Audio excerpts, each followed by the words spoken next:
Bukan hadiah, Anda mau tanya. Oh mau tanya Ustaz. Oh baik Ustaz. Cariin orangnya dulu. Bukan dulu. kasih Baik. hadiah, mau ditanya siap. dulu. Hadiahnya bukan umroh Ustaz ya? Hah? Brosurnya dulu. Umroh. Umroh gratis. Wah, Masya Allah. Silakan 70 tahun. Syaratnya 70 Ustaz ya? Bukan yang lahir tahun 70 ya. Bukan yang lahir tahun 70. Oh Nah, itu. Oh ada itu. satu. Ini ada ibu di sini. Oh yang dekat sini. Baik. Masya Allah. Ahlan wa sahlan. Apa kabar ibu? Ahlan bik Ustaz. Masya Allah. Masya Allah. Ibu sekarang umur berapa tepatnya? 70 Ustaz. 70. Ya. Ibu menikah tahun berapa? 78. 70, 78. Masya Allah. Iya, setahun setelah anak lahir. Taib, anak mau tanya sama ibu, apakah ibu sudah selesai dari semua permasalahan? Belum Ustaz. Belum. Belum. Sampai hari ini Ya masih ada lah. masih ada. Apa masalah yang paling besar yang ibu hadapin? Setelah umur 70 ya. Karena kan orang berbicara udahlah nikmatin hidup ya. Udah punya cucu, udah punya cucu ibu. Sudah Ustaz. Oh itu. Ibu belum bisa menikmatin hidup. Ya bisa lah Ustaz. Makanya kita ikut-ikut kajian-kajian begini. Bukan lari dari masalah ikut kajian ini. Oh enggak Ustaz. Enggak Ustaz. Enggak. Iya, artinya ibu masih punya masalah. Sedikit Ustaz. Ya, Sedikit. Sedikit. Kakinya ibu aman? Aman.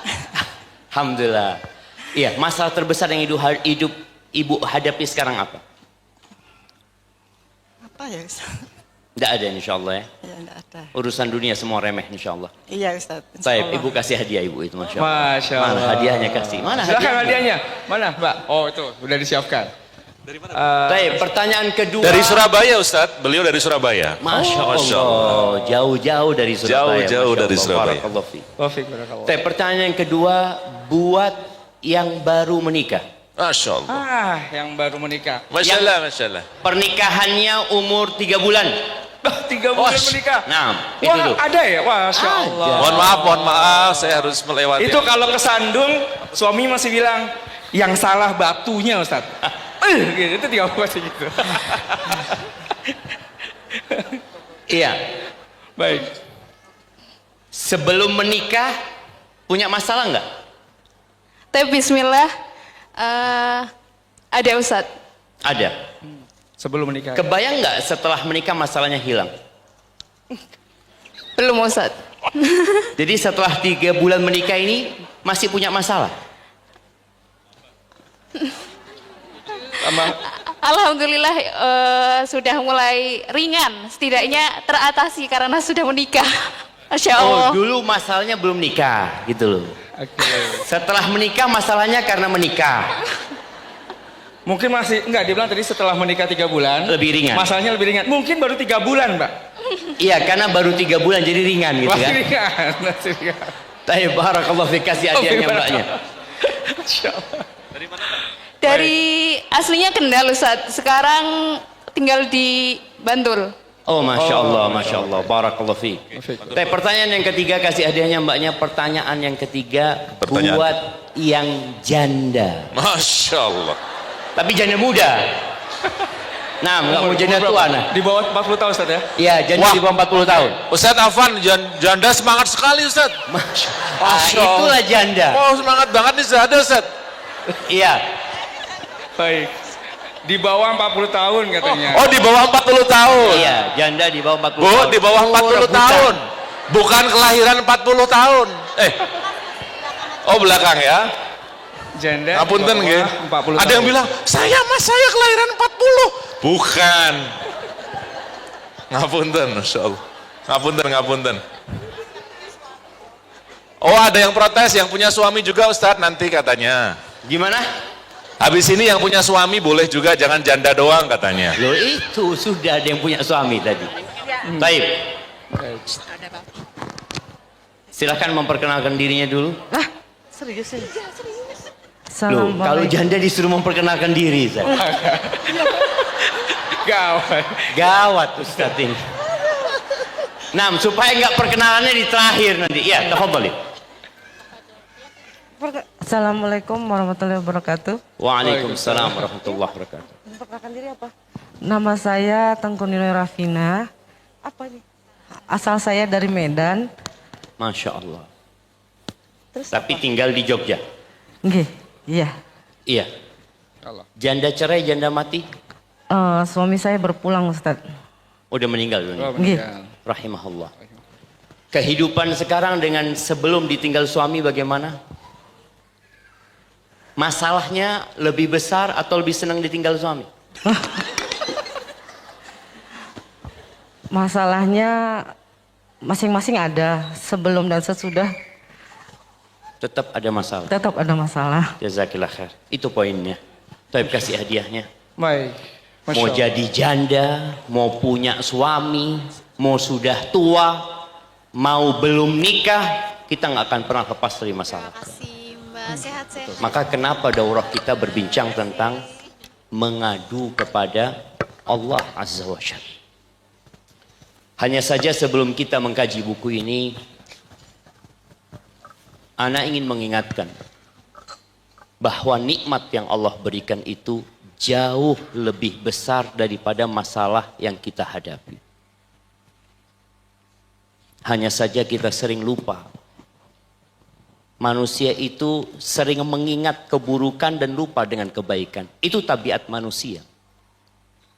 Allah menyebutkan innal insana la zalumun kafar. Sesungguhnya manusia itu benar-benar makhluk yang zalim, sangat zalim dan sangat kufur dengan nikmat-nikmat yang Allah berikan.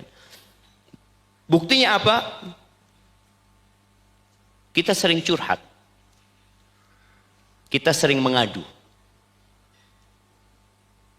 Dan kalau bicara mengadu biasanya kesulitan dan masalah yang dihadapi. Ketika Allah berikan kedua tangan, kita lupa dengan nikmat itu. Ketika Allah berikan jantung yang dapat berdetak dengan normal, bertahun-tahun kita membawa jantung itu. Sampai suatu saat dokter jantung mengatakan ada masalah dengan jantungmu. Baru kita mengadu. Engkau kemana selama ini? Padahal di akhir setiap sholat, kita itu dianjurkan untuk mengatakan, Allahumma a'inni ala dzikrika wa syukrika wa husni ibadatik. Kita disuruh minta, ya Allah bantulah aku untuk senantiasa mengingatmu. Karena mengingat manusia itu bala dan mengingat Allah itu dawa, obat. Ketika kita ingat dengan fulan yang pernah menyakiti kita, kita ingat dengan pasangan hidup kita yang pernah berbuat buruk kepada kita, kita ingat dengan kondisi orang-orang yang mungkin tidak menyukai kita, jadi penyakit buat kita. Tapi tatkala kita mengingat Allah Azza wa Jalla, jadi tenang hati kita. Tapi ternyata kita lebih sering mengingat manusia, mengingat makhluk daripada mengingat Allah Azza wa Jalla. Kita disuruh minta tolong, Allahumma a'inni ala dzikrik. Yang kedua, wa syukrik, bantulah aku untuk senantiasa bersyukur kepadamu ya Allah. Oleh jamaah, kalau bicara penyakit, anak kadang-kadang ngelihat kaki anak ada masalah ya. Kulit anak bermasalah. Tangan anak agak sakit. Perut sini, ya Allah. Kita mengingat beberapa detail masalah di tubuh kita, tapi kita lupa ada banyak nikmat yang kita sudah lupa. Maka kita memohon kepada Allah agar dibantu bersyukur. Tidak hanya mengeluhkan masalah. Kemudian yang ketiga, dan ini puncak dari harapan seorang muslim, al-ihsan wa husni ibadatik, agar kita bisa beribadah yang baik kepada Allah Subhanahu wa taala. Ahibati fillah,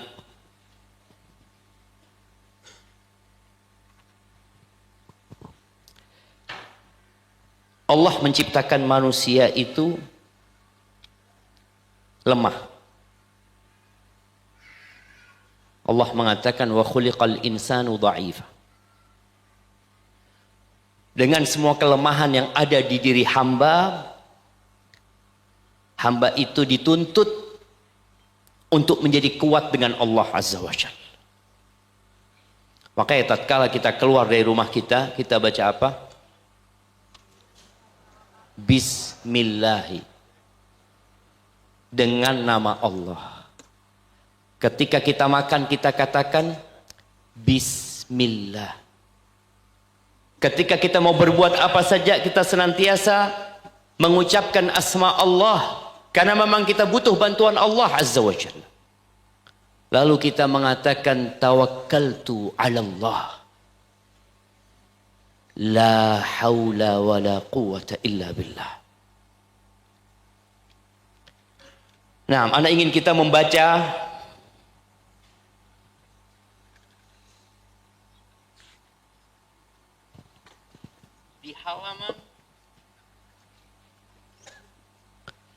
di halaman 6 tentang pengertian tawakal. Di halaman 6. Kita tuh sering ngomong tawakal. Udah tawakal. Udah serahkan sama Allah Subhanahu wa taala. Apakah benar tawakal kita? Tatkala kita mendengarkan muadzin memanggil, kita tahu ya, azan itu ada pernyataan, ada panggilan. Ketika ada pernyataan dan ikrar di situ, Allahu Akbar, Allahu Akbar, apa yang kita katakan? Allahu Akbar, Allahu Akbar. Ketika dua kalimat syahadat disebutkan, kita juga mengatakan Asyhadu an la ilaha illallah, Asyhadu anna Muhammad Rasulullah. Namun tatkala muadzin mengatakan hayya 'alas shalah, apa yang kita katakan? La haula wala quwata illa billah. Kalau sudah panggilan, kalau sudah perintah, kita tidak akan pernah mampu melaksanakannya tanpa bantuan Allah Azza wa Jalla. Coba kita baca, apa sih pengertian tawakal? Nah, mana yang mau bacain buat kita? Tafadhal. Qala al-muallif rahimahullahu taala, pengertian tawakal dalam Kamus Besar Bahasa Indonesia, tawakal berarti pasrah diri kepada kehendak Allah Subhanahu wa taala. Percaya dengan sepenuh hati kepada Allah Subhanahu wa taala dalam penderitaan dan sebagainya. Ibnu Mandzur dalam Lisan Al-Arab berkata bahwa tawakal itu berarti istalama lahu, yaitu berserah diri kepadanya. Secara istilah terdapat beberapa pengertian tawakal. Di antaranya sebagai berikut. Ibnu Abbas radhiyallahu anhuma berkata bahwa tawakal adalah as-siqatu billah, yakin kepada Allah Subhanahu wa taala. Imam Ahmad rahimahullah berkata bahwa tawakal adalah qat'ul istisyrafi bil ilyasi minal khalqi, memutus pengharap-harapan asa kepada manusia. Nah, bukan hanya kepada manusia, tapi kepada ciptaan, kepada makhluk, baik itu manusia atau jin atau malaikat. Ketika Nabi Ibrahim alaihi salatu wassalam dilemparkan ke api, dia diletakkan di manjanik, dilemparkan ke api. Disebutkan di bawah beberapa asar bahwa malaikat Jibril datang mengatakan kepada Nabi Ibrahim, alaka ilayya haja? Ibrahim, engkau butuh sama aku. Engkau butuh sama aku. Apa kata Ibrahim? Amma ilaika fala. Kalau kepadamu, aku nggak butuh. Engkau makhluk. Sama-sama aku makhluk. Engkau makhluk yang tidak dapat berbuat kecuali apabila Allah memberikan izin agar engkau berbuat. Lalu Nabi Ibrahim mengatakan, amma ilallah fana'am. Kepada Allah aku butuh sekarang. Apa yang dikatakan oleh Nabi Ibrahim? Hasbunallah wa ni'mal wakil. Hasbunallah. Maka di sini kepada manusia itu ditambahkan makhluk. Bukan hanya kepada, tapi kepada makhluk. Kita benar-benar memutus semua harapan-harapan kepada makhluk. Sebagian kita kalau masalah menimpa dia, dia berpikir, oh ada fulan, ada alan, oh aku punya duit, aku masih punya simpanan. Ketika seorang suami mendolimin istrinya, kemudian sang istri berpikir, enggak, aku mau gugat cerai. Nah terus gimana dengan kehidupanmu nanti? Alhamdulillah aku punya tabungan. Dia bergantung kepada Allah? Tidak. Dia berserah diri kepada Allah? Enggak. Oh, aku punya kakak yang peduli sama aku. Aku punya keluarga yang siap menerimaku. Kemana Allah? Kok katanya tawakal? Jadi makna tawakal itu qat'ul istishraf bil iyas minal khalaq. Benar-benar kita memutuskan pengharapan asa kepada makhluk. Nggak ada.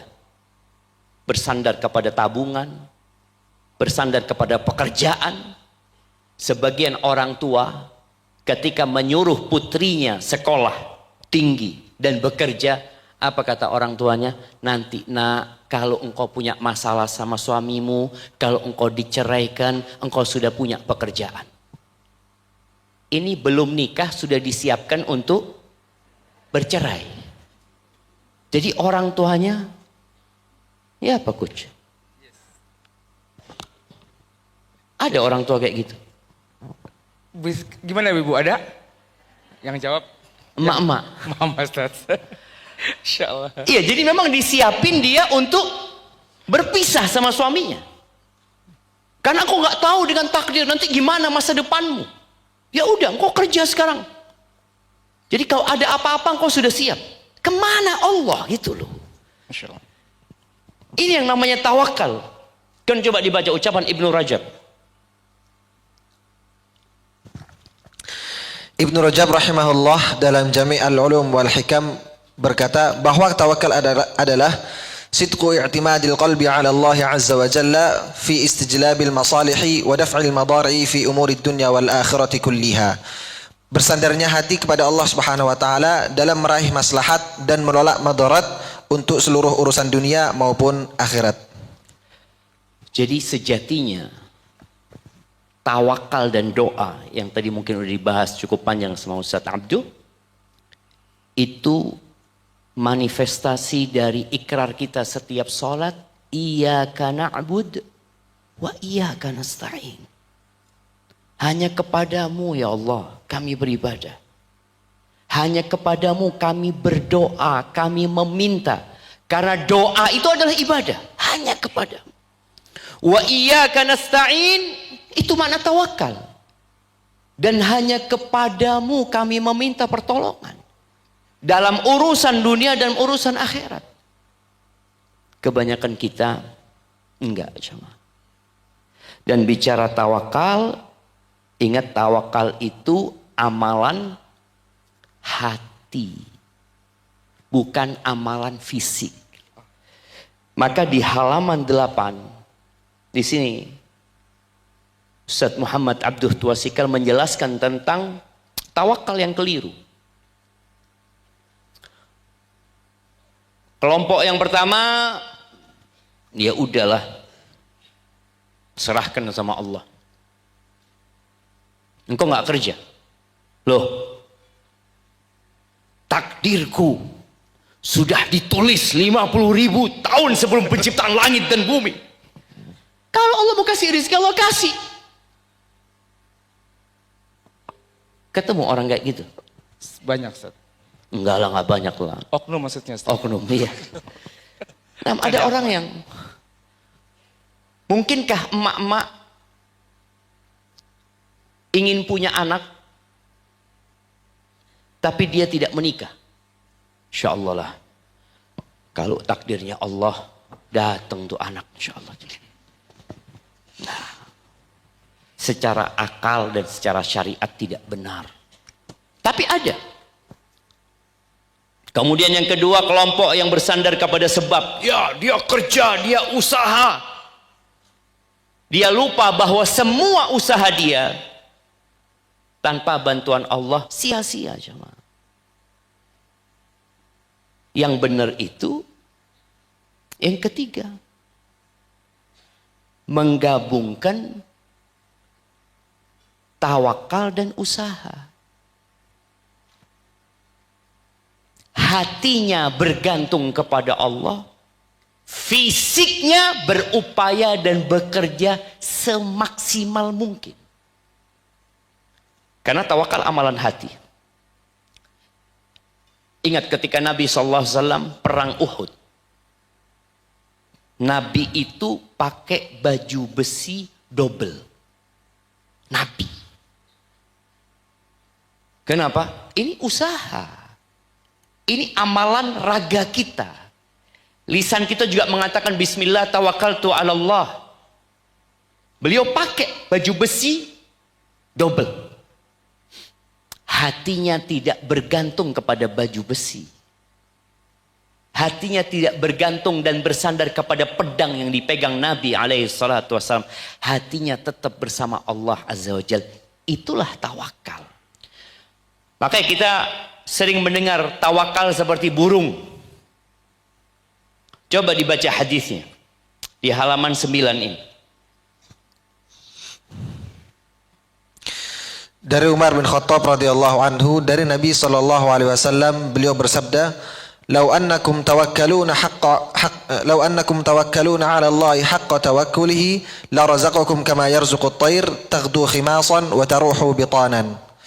Seandainya kalian benar-benar bertawakal kepada Allah Subhanahu wa taala, sungguhnya Allah akan memberikan kalian rezeki sebagaimana burung mendapatkan rezeki. Burung tersebut pergi di waktu pagi dalam keadaan lapar dan kembali di waktu sore dalam keadaan kenyang. Nah, kadangkala burung lebih pintar dari manusia. Burung itu usaha enggak? Usaha. Belum tentu burung itu pulang. Seringkali anak-anak anak itu mendapati anak burung yang bercuit-cuit ya di atas pohon depan rumah ya. Sampai anak ngomong, "Bah, ini kayaknya nggak ada ibu sama bapaknya." Iya, ibu dan bapaknya nggak kembali mungkin. Karena sudah ditangkap oleh petani. Tapi ada usaha. Dan subhanallah, burung itu benar-benar bersandar kepada Allah. Burung itu nggak punya kulkas loh. Gak punya freezer Ustaz ya. Pernah ngelihat burung? Karena dia ngelihat, ngomong sama pasangannya, "Di ini kayaknya musim hujan ya. Takut kita nggak bisa besok keluar. Kita simpen makanan yuk." Nggak ada burung simpen makanan. Burung nggak punya tabungan. Dia hidup hari itu untuk hari itu. Hari esok terserah Allah. Benar. Makanya bicara nikah. Nah, Anda mau tanya sama ibu-ibu ini. Seorang laki-laki menikah, dia harus punya apa? Nah, punya kemampuan seperti apa kemampuannya? Ini bagus nih Ustaz. Nih, kita tunggu jawaban langsung dari sumbernya. Silakan. Nah, mak kepingin yang kayak apa? Punya apa? Punya sangu.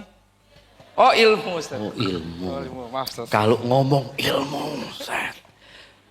Miskin, ya enggak lah Ustaz. Nah, ilmu itu utama. Tapi pelengkapnya fulus lah Ustaz. Nah, ilmu nggak datangkan fulus kan? Ilmu nggak datangkan beras. Baik jamaah, cukup seorang itu menikah punya yang dia makan hari itu. Oh. Artinya seorang suami melamar, saya punya bisa bayar mahar, makan hari ini bisa. Besok, wallahu a'lam. Masya Allah. Wallahu a'lam besok. Ingat Nabi SAW menikahkan seorang sahabat yang dia nggak punya apa-apa. Nabi SAW mengatakan iltamis walau khataman min hadid. Engkau cari walaupun cincin besi. Sahabat ini pulang ke rumahnya. Pulang, dia cari. Dia mengatakan, "Ya Rasulullah, nggak ada ya Rasulullah." Akhirnya sahabat ini sedih ya. Dia ingin menikah, tapi dia nggak punya apa-apa. Namun dia kalau bisa bicara ngasih makan, dia akan berusaha untuk cari makan. Lalu dia mengatakan, "Ya Rasulullah, boleh sarungku ini aku jadikan mahar buat dia." Apa kata sahabat yang meriwayatkan hadis ini? "Wallahi laisa ala atiqihi syai'." Demi Allah, di atas pundaknya nggak ada kain. Sahabat ini cuma pakai sarung. Dari miskinnya sahabat itu.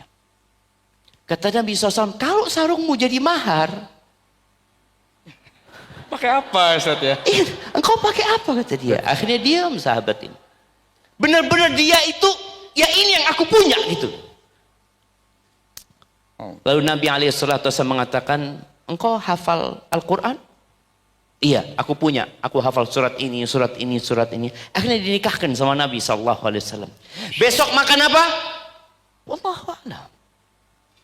Tapi ya wanita boleh milih, Mas Yusuf. Nggak harus nerima. Katanya perempuan itu nggak bisa milih. Kata siapa? Anak punya temen nador 70. Nador 70 perempuan, bayangin ya. Dia kalau di antara 70 ini masalahnya dia duda. Baik. Jadi duda itu masalahnya ketika dia nazar kepada seorang akhwat, dia berharap lebih daripada istri dia yang dahulu. Berarti belum bisa move on. Belum bisa dia. Ketika dia ngelihat, Masya Allah nggak cocok kata dia. Mantan memang penuh kesan sih Ustaz. Oh Masya Allah. Dalam ya. Kemudian kalau dia cocok, Ya Ustaz. tuh perempuan nggak cocok. Wah. Ternyata dia ditolak sama banyak perempuan juga gitu loh. Artinya dia berhak memilih perempuan itu juga. Dia bisa menerima atau tidak. Tapi intinya ketika seorang menikah dan dia berserah diri kepada Allah Azza wa Jalla. Ya besok mau makan apa? Ya udah kalau kita tawakal sama Allah, Allah akan kasih rizki seperti Allah memberikan rizki kepada burung. Ini bukan maknanya kita nggak boleh menyimpan ya, boleh menyimpan. Rasul Shallallahu Alaihi Wasallam kalau lagi panen di Khaybar itu setelah beliau punya harta, beliau kasih nafkah buat istrinya hampir setahun. Jadi nafkah itu nggak harus bulanan, boleh tahunan. Tapi kira-kira perempuan kalau kasih nafkah setahun 12 M Ustaz. enggak bertahan berapa lama tuh duit? Itu masalahnya Ustaz. Mungkin mesti pakai auto debit kali Ustaz. Jadi kita atur gitu ya tiap bulan gitu Ustaz ya. Nah, tapi intinya tawakal itu benar-benar berserah diri kepada Allah, yakin sama Allah. Seperti burung tadi. Ada kisah teman ya di Jember itu, Masya Allah ya. Dia pindah dari Jakarta ke Jember. Dia buka usaha. Usahanya dia itu ngepres motor-motor yang ketabrak ya. Dia ngomong suatu hari anak itu punya duit hanya tinggal 20.000. Artinya duit dia tinggal 20.000. Nggak ada duit lain Ustaz. Anak buka usaha anak dari pagi Ustaz. Terus sampai lewat zuhur nggak ada orang datang. Lewat asar nggak ada orang datang. Dia hatinya cuma bergantung sama Allah SWT. Ketika dia mau tutup sebelum maghrib, ada orang datang bawa motor. Mas, bisa ngepres mas? Apa kata orang ini? Sampean yang saya tungguin dari tadi. Masya Allah. Masya Allah. Artinya ketika orang berserah diri sama Allah, udah jangan takut gitu loh. Yang jadi masalah sebagian kita itu nggak qanaah. Rasul Shallallahu Alaihi Wasallam beliau datang ke rumah istrinya, tanya di pagi hari ada yang bisa dimakan? Kata istrinya nggak ada ya Rasulullah, kecuali air. Air ada. Masalah apa bukan masalah? Apakah dengan marah masalahnya selesai?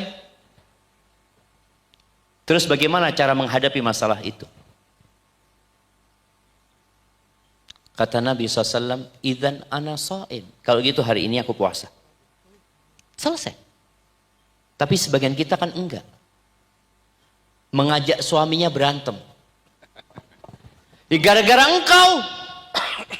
Ini masalah dari engkau semuanya. Kok bisa aku dapat suami kayak kau?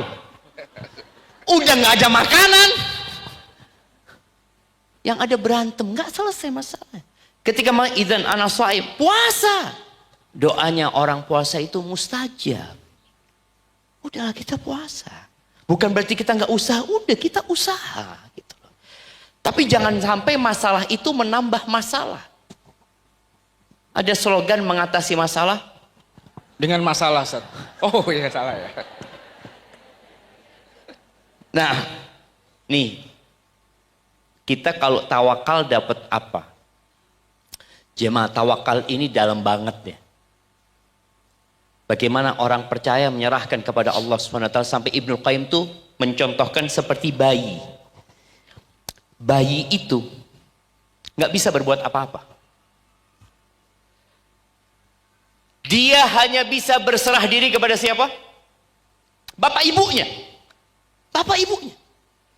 Dia punya niat, dia nggak bisa mengungkapkannya. Hanya dia bisa menangis. Bapak ibunya mungkin punya urusan di kamar sebelah, dia sendirian. Bayi. Iya, Ustaz. Antum pernah jadi bayi? Pernah, Ustaz. Ingat waktu jadi bayi? Enggak. Nggak ingat kan? Nggak ingat. Kita nggak ingat, tapi yang jelas bayi itu benar-benar tawakal sama orang tuanya. Betul. Dia nggak tahu, dia lapar, orang tuanya masih kemana, dia nangis, dia nangis, dia nangis, orang tuanya nggak datang, ada bayi yang dibuang sama orang tuanya. Dia benar-benar nggak bisa berbuat apa-apa. Bagaimana kita melakukan itu kepada Allah Azza wa Jalla? Kita benar-benar berlepas diri dari semua. Ya Allah, aku punya niat, ya Allah, aku punya keinginan, ya Allah, aku punya cita-cita, aku punya angan-angan, ya Allah. Tapi semua terserah Engkau, ya Allah. Terserah sama Engkau. Engkau yang tahu yang mana yang baik sama buat aku dan mana yang buruk buat aku. Berapa banyak keinginan-keinginan kita yang tidak menjadi kenyataan. Apakah kita kemudian mengeluh? Enggak apa-apa ngeluh. Tapi jangan sama tetangga. Jangan sama kawan lah. Mengeluh kepada Allah Jalla Jalaluh. Allah itu kalau mau kasih, tinggal katakan kun. Jadi jemaah. Nggak ada yang mustahil buat Allah Azza wa Jalla. Nggak ada yang mustahil. Kita tahu bagaimana Nabi Ibrahim ketika beliau berumur 86 tahun kira-kira. Ya, umur 86. Beliau berdoa terus ya, minta anak. Rabbi habli minas solihin, Rabbi habli minas solihin, Rabbi habli minas solihin. Udah terserah Allah. Yang jelas dia usaha, dia minta. Loh, istrinya sudah tua. Mustahil bisa punya anak. Dokter mengatakan, aduh nggak mungkin sudah. Iya dok, kami tahu engkau makhluk. Engkau nggak bisa. Tapi Allah bisa dan mampu. Nah, di sini kita akan lihat apa buah dari tawakal seseorang. Nah, silakan dibaca. Buah dari tawakal, yang pertama, tawakal itu menguatkan tekad dan kokoh dalam urusan. Allah Ta'ala berfirman, fa in azamta fatawakkal. Fa idza azamta fatawakkal 'ala Allah. Kemudian apabila kamu telah membulatkan tekad, maka bertawakkallah kepada Allah. Surah Al-Imran ayat 159. Nah, jadi kita itu nggak tahu ya apa yang akan terjadi. Kalau kita punya urusan jamaah, usahakan nggak cerita kemana-mana. Ada omongan, Ustadz kenapa ya kalau orang mau nikah itu pas deket tanggal pernikahan banyak aja cobaannya. Yang ini, yang itu, ya udah nggak usah merame-rame. Ada akad nikah, ada walimah. Yang nggak perlu rame-rame itu apa? Akad nikah. Setelah akad nikah baru bikin walimah, baru kasih kabar orang-orang. Tapi kalau engkau belum nikah sudah rame-rame, ada yang hasad. Ada yang nggak suka. Sudah, engkau sudah bertekad, udah istikharah, tawakal. Bismillah. Nanti setelah, nah ini bicara walimah ya. Walimah itu wajib apa sunnah? Wajib apa sunnah? Wajib apa sunnah? Wajib, Ustaz. Karena wajib mengumumkan kan, Ustaz. Wajib. Nah, ada dua pendapat para ulama. Ada yang mengatakan wajib, ada yang mengatakan sunnah. Tapi walimah itu, ya cukup ngundang 10 orang. Nggak usah rame-rame. Oh, aku mau ngundang 1000 orang. Iya nggak apa-apa. Kalau engkau sudah bertekad, sudah serahkan sama Allah. Tadi, Nabi SAW mengatakan ista'inu ala qada'i hawaijikum bil kitman. Kalian itu berusaha menyelesaikan urusan-urusan kalian dengan cara menyembunyikannya. Mau punya usaha, nggak usah rame-rame. Nanti kalau sudah selesai, biar orang melihat hasilnya. Tapi banyak di antara kita kan ngomong dulu ke sana, aku mau buka usaha ini, aku mau bikin ini, bikin, sudah diem. Engkau sudah bertekad, udah musyawarah kepada orang-orang yang ahlinya, serahkan sama Allah SWT. Oh, nanti hasilnya, ya terserah Allah. Kan kalau sudah serahkan. Kewajiban kita adalah berusaha, adapun hasil, ketentuan Allah Azza wa Jalla. Anak ingat dengan sebuah ungkapan jamaah yang sampai hari ini anak ingat. Ketika anak daftar di Libya, Coach. Waktu itu ujian lisan. Baik, Ustaz. Udah lulus, ujian tulis, ujian lisan. Kita nunggu di salah satu kelas. Ada sebuah tulisan di kelas itu yang bunyinya alal mar'i an yas'a wa laysa alai idrakun najah. Artinya kewajiban seseorang itu berusaha. Kesuksesan bukan urusan dia. Kewajiban kita apa? Usaha. Berhasil tidak berhasil ya bukan urusan kita. Makanya serahkan sama Allah. Ini buah tawakal. Dia benar-benar sudah serahkan sama Allah. Tekadnya bulat, serahkan sama Allah SWT. Yang kedua. Nah. Iya, yang baca kok hilang? Masya Allah. Terpesona, Jangan Ustaz. makan-makan dulu di sana. Acaranya belum selesai. Enggak, beliau terpesona, Ustaz. Hah? Beliau terpesona, Ustaz. Sama makanan yang dikirim. Bukan. Sama apa yang antum ungkapkan, Ustaz. Beliau tawakal tadi kayak. Tawakal. Nah, Tawadul, Mas. nah silakan yang kedua. Yang kedua, Allah mencintai orang yang bertawakal kepada Allah. Allah Ta'ala berfirman, Innallaha yuhibbul mutawakkilin. Sungguhnya Allah menyukai orang-orang yang bertawakal kepadanya. Surah Al-Imran ayat 159. Allahu Akbar jamaah. Gimana kalau kita dicintai sama Allah? Mau suami benci, mau anak-anak gak suka, mau mertua memusuhi kita, kalau Allah sudah cinta, selesai urusannya. Makanya ada seorang yang mengungkapkan sebuah bait-bait syair ya. Waktunya tinggal berapa menit? Masih 5 menit lagi, Ustaz. 5 menit lagi. Dia ini mengadu sama Allah ya. Dia mengatakan laitaka tahlu wal hayatu mariratun walaitaka tarda wal anamu ghidabu. Kata dia, andai kata engkau manis sama aku ya Allah dan hidup ini pahit, aku nggak peduli ya Allah. Andai kata engkau ridho sama aku dan seluruh makhluk itu benci sama aku nggak peduli, aku nggak punya urusan sama mereka. Laital ladzi baini wa bainaka amiru wa baini wa bainal alamin kharabu. Jikalau urusanku dengan engkau baik-baik saja dan urusanku, hubunganku dengan seluruh makhluk ini rusak, aku nggak peduli ya Allah. Idza sahha minkal wuddu fal kullu hayyinun. Kalau benar cintamu ya Allah, semua urusannya ringan jemaah. Fa kullu alladhi fawqa turabi turabu. Semua yang ada di atas muka bumi ini akan kembali menjadi tanah jemaah. Kenapa kita kemudian lebih peduli sama cinta manusia daripada kecintaan Allah Azza wa Jalla? Maka berusaha meraih cinta Allah dengan bertawakal tadi, berlepas diri dari semua ketergantungan. Benar-benar menyerahkan kepada Allah SWT. Lebih percaya sama Allah daripada seat belt yang dia pasang. Lebih percaya sama Allah daripada helm yang dia pakai. Karena kita nggak tahu jamaah apa yang akan terjadi. Sebagian orang merasa aman, udah anak pakai seat belt aman. Berapa banyak mobil yang terbakar dan orang itu tidak bisa keluar dari mobil gara-gara seat belt itu jamaah. Maka jadilah orang yang dicintai Allah dengan menyerahkan semuanya kepada Allah. Baik, yang ketiga.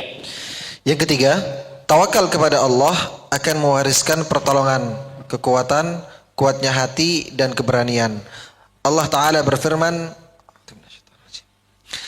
الذين قال لهم الناس إن الناس قد جمعوا لكم فاخشوهم فزادهم إيمانا وقالوا حسبنا الله ونعم الوكيل فانقلبوا بنعمة من الله وفضل لم يمسسهم سوء واتبعوا رضوان الله والله ذو فضل عظيم. Yaitu orang-orang yang mentaati Allah dan Rasulnya, yang kepada mereka ada orang-orang yang mengatakan, sungguhnya manusia telah mengumpulkan pasukannya untuk menyerang kamu. Karena itu takutlah kepada mereka. Maka perkataan itu menambah keimanan mereka, dan mereka menjawablah, cukuplah Allah menjadi penolong kami, dan Allah adalah sebaik-baik pelindung. Maka mereka kembali dengan nikmat dan karunia yang besar dari Allah.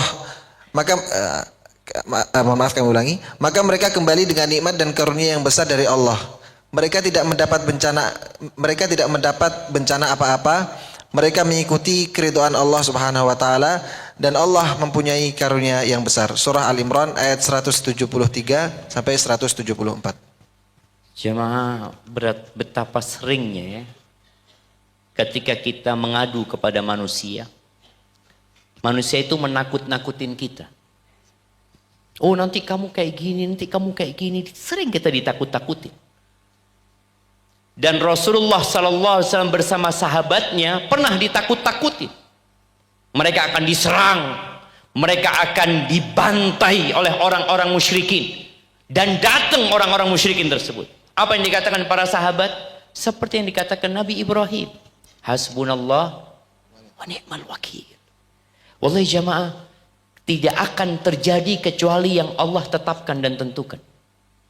Orang kalau tawakal itu jadi pemberani. Khalid bin Walid meninggal di mana? Di mana Khalid bin Walid meninggal? Di atas ranjangnya. Padahal kata Khalid bin Walid, tidak ada sejengkal di tubuhku ini kecuali ada bekas tebasan pedang, atau tusukan tombak, atau bekas anak panah. Nih, aku sekarang mati, kata Khalid bin Walid, seperti matinya sapi jantan di atas ranjang. Padahal Khalid kepingin mati di medan perang, tapi nggak mati gitu loh. Makanya ketika orang mengatakan hasbunallah wa ni'mal wakil, dia yakin ketentuan Allah itu pasti baik buat dia. Ya udah. Ini bicara buah dari tawakal. Kemudian yang keempat di sini, orang yang bertawakal akan diberi kecukupan oleh Allah Subhanahu wa taala. Ini ayatnya ada di surat apa? Surat perceraian. Surat At-Talaq.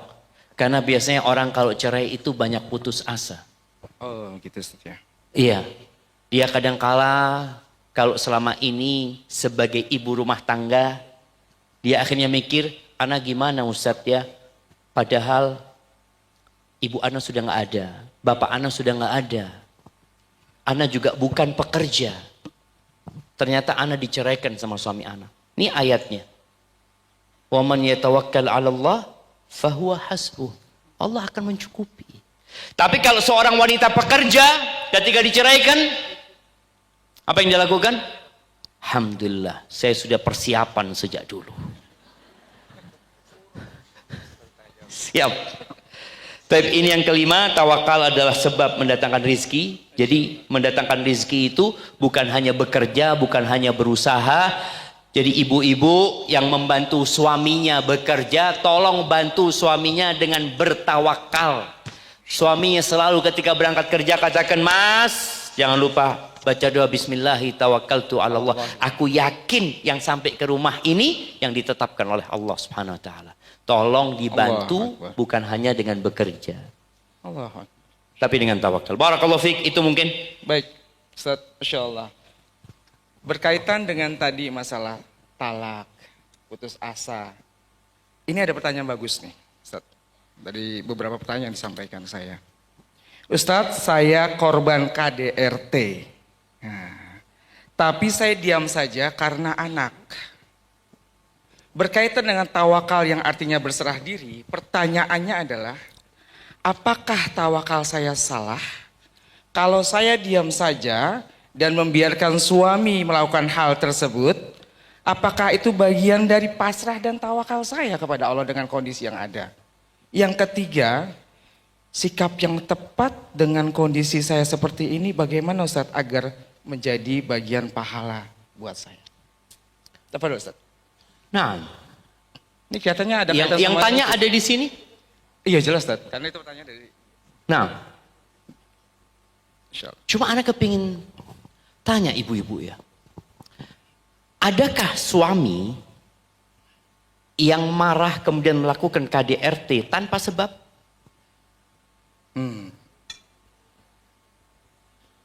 Ada. Oh ada.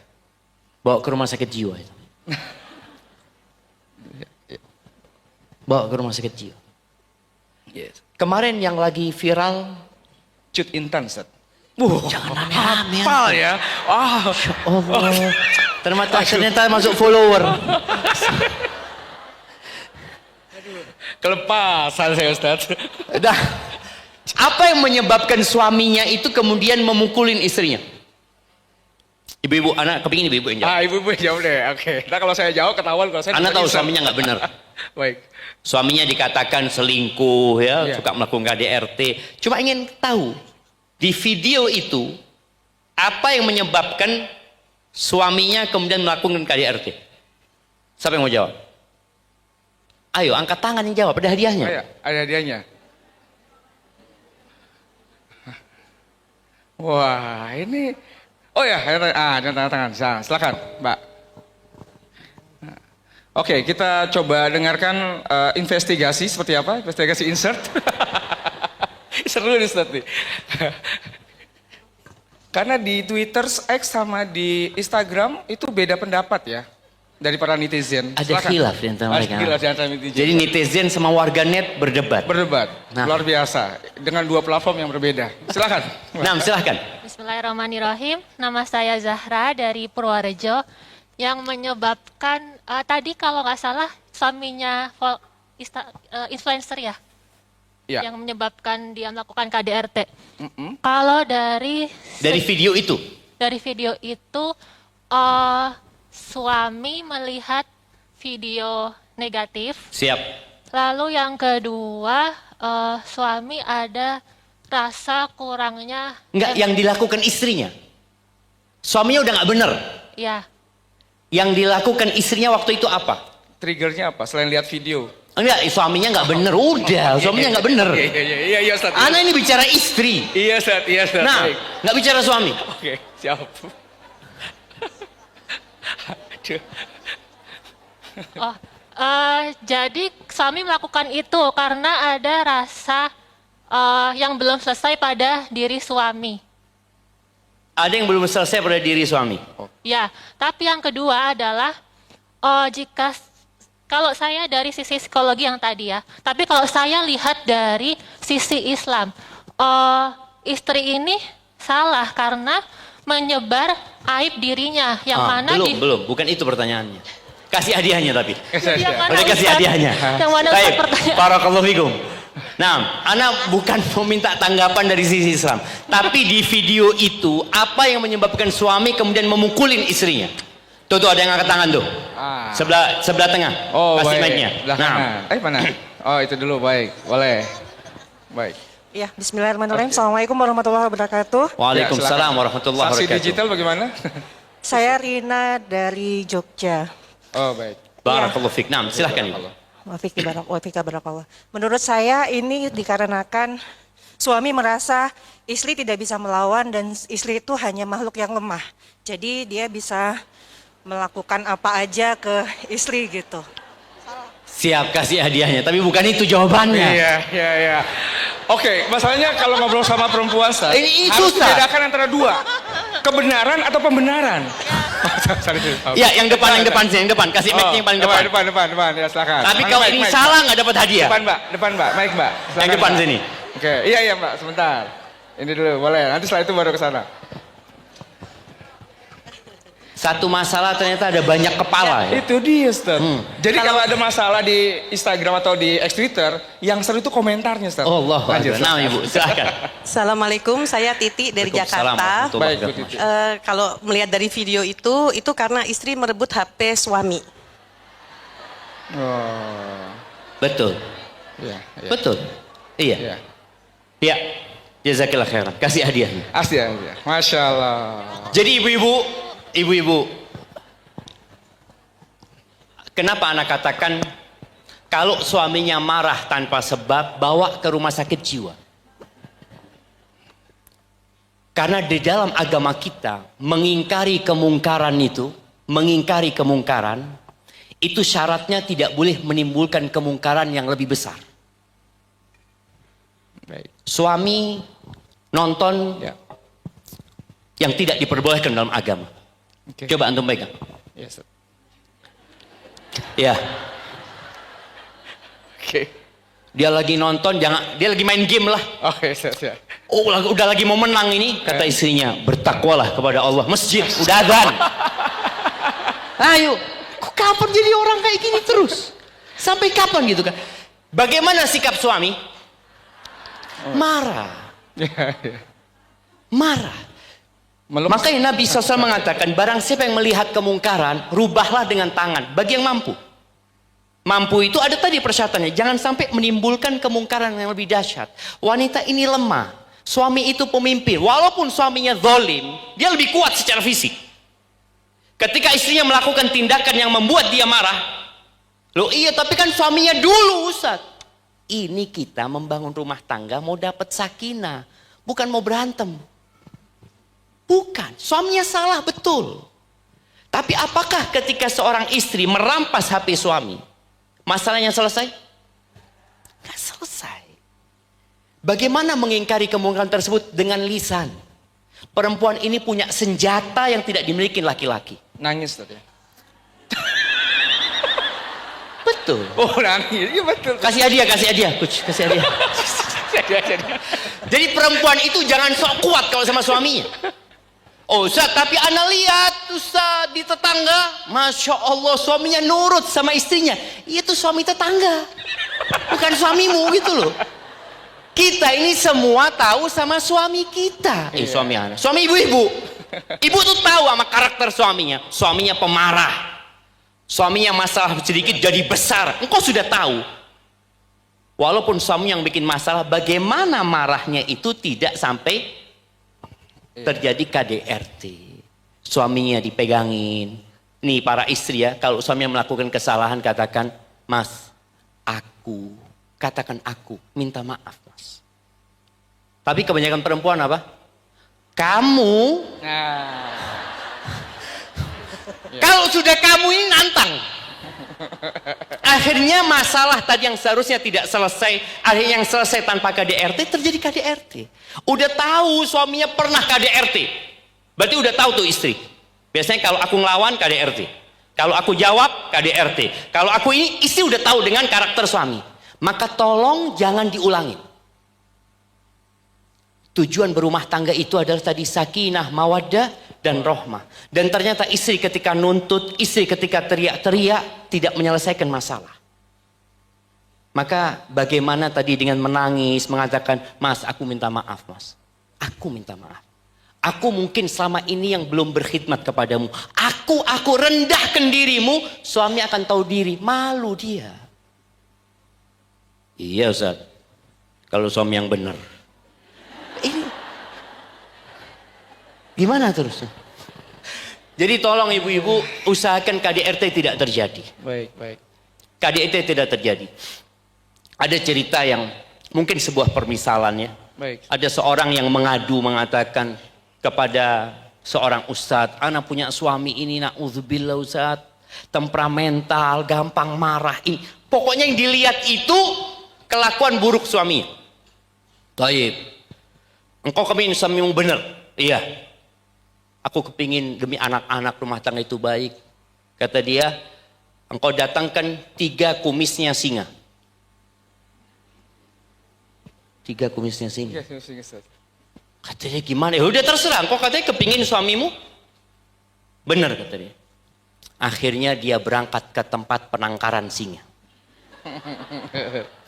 Dia di sana tiap hari datang ngelempar daging ya ke singa itu, berhari-hari dia lakukan. Mulai singanya ini kenal.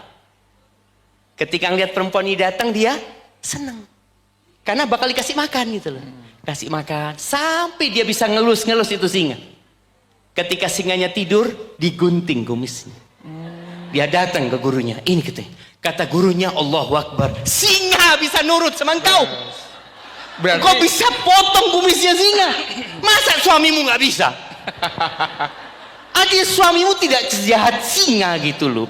Fir'aun aja sama Asia itu, ketika dia membunuh semua bayi-bayi laki-laki Bani Israel, sampai suatu saat datang itu bayinya Nabi Musa alaihissalam, yang tentunya dia tahu ini bayinya Bani Israel, karena dibuang, disembunyikan.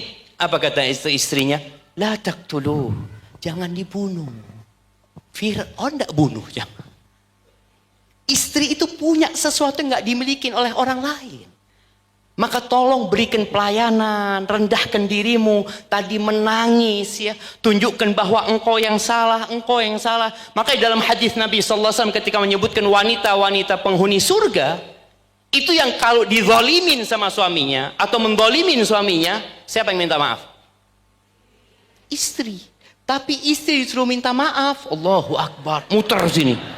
Iya, Ustaz. Muter, nunggu 2-3 hari, akhirnya suaminya capek, aku minta maaf sudah. Dan satu lagi, Ustaz, kalau kita belum minta maaf, kita didiemin biasanya, Ustaz. Didiamkan sama Allahu Akbar. Itulah beberapa penyebab Masya KDRT Allah. jamaah Masya sebenarnya. Allah. Karena sekali lagi tidak membenarkan perbuatan KDRT. Baik. Akan ada hisab buat mereka yang melakukan kezaliman kepada suaminya. Maka buat yang bertanya, kalau engkau ingin mempertahankan rumah tanggamu, bikin di rumah tidak ada KDRT. Masya. Bikin di rumah tidak ada KDRT. Ada cerita ini, Coach. Iya, Ustaz. Seorang laki-laki, dia duda. Baik. Udah berulang kali nikah, terakhir mesti gugat cerai.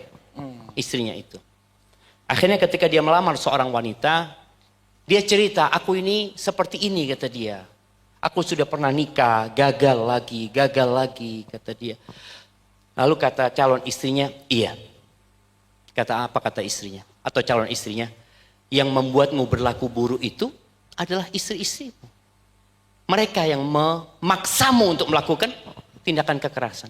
Semoga engkau nikah sama aku, engkau jadi baik. Kata dia. Allah. Dan betul, menikah suaminya jadi baik. Maka tolong ibu-ibu jangan hanya melihat kepada keburukan suaminya. Gimana kalau suaminya sampai selingkuh? Ada sebab, ada akibat, Ustaz. Pembelaan laki-laki. Enggak, tetap enggak benar ya. enggak benar. Tetap enggak benar. Jadi tetap yang namanya KDRT dosa jemaah ya. Akan ada hisab kelak pada hari kiamat. Hanya saja karena Anda sedang berbicara sama ibu-ibu, maka Anda sampaikan ini kepada emak-emak. Kalau Anda berbicara kepada laki-laki, lain ceritanya. Maka tolong kalau benar-benar ingin mempertahankan, bikin di rumah tidak ada KDRT. Di rumahku tidak ada KDRT. Suaminya mau marah, istri langsung datang. Bang, minta maaf bang ya. Kira-kira suami akan marah? Enggak. Oh iya sudah, gak jadi marah. Tapi kalau suami lagi marah, bang, aku capek ngurusin anak-anak. Engkau datang marah-marah. Selesai urusannya? Enggak. Sama-sama capek. Dan layani suami dengan baik. Wallah, tidak ada fitnah yang lebih besar bagi kaum laki-laki Masya Allah. daripada wanita. Dan kondisi negeri kita sangat memprihatinkan. Di mana orang berangkat kerja, kumpul sama perempuan di sana, ketemu perempuan di sana. Yang perempuan-perempuan ini bersolek, dan kalau ngomong lembut. Jadi perempuan itu kalau ngomong sama suami beda kalau ngomong sama atasannya. Ada seorang perempuan ini ngomong sama temennya, Iya, Ustaz. gimana ya aku punya laki-laki ini, kata dia, suka marah ini itu, kata dia. Oh, udah gue cerai, kata dia. Cuma yang jadi masalah dia bosku, kata dia. Oh, dengerin kalau bos, nanti dipecat engkau. Jadi kalau bicara tempat kerja, perempuan itu akan berlaku baik, tapi sama suaminya enggak kadang-kala. Maka tolong dirubah. Tolong ketika suamimu pulang, sering Anda sampaikan jangan ditanya suaminya dari mana. Nggak ada pertanyaan dari mana. Yang ada pertanyaannya, mau apa? Suaminya datang, bang, mau apa bang? Bikin suami yang pemarah itu jadi nggak pemarah, sama lah kayak singa tadi. Kalau setiap datang makanan siap, dikasih menu suaminya, bang, fabel. Baik Ustaz, Masya Allah. Oh, ini siap semua, Masya tapi nunggu Allah. 15 menit. Tinggal dipesenin online, kirim datang. Fabel, bang. Masya Allah. Artinya bisa tuh perempuan seperti itu sebenarnya. Berarti intinya gini Ustaz, di sesi terakhir ini kesimpulannya adalah laki-laki itu adalah singa, tapi singa sirkus di rumah Ustaz. Oh, singa sirkus. Betul, dia itu singa beneran sebenarnya. Iya. Baik. Ketika ketemu istri jadi singa sirkus. Iya Ustaz, itu kira-kira Ustaz.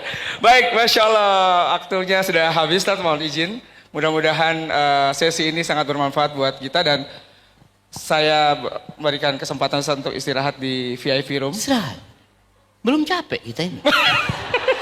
Baik, bismillah kita istirahat dulu. Masih ada 10 pertanyaan lagi Ustaz, Insya Allah Ustaz. Masya Allah. Berikanlah kesempatan yang Umur 70. umur 70 ada? Akan ada hadiah khusus?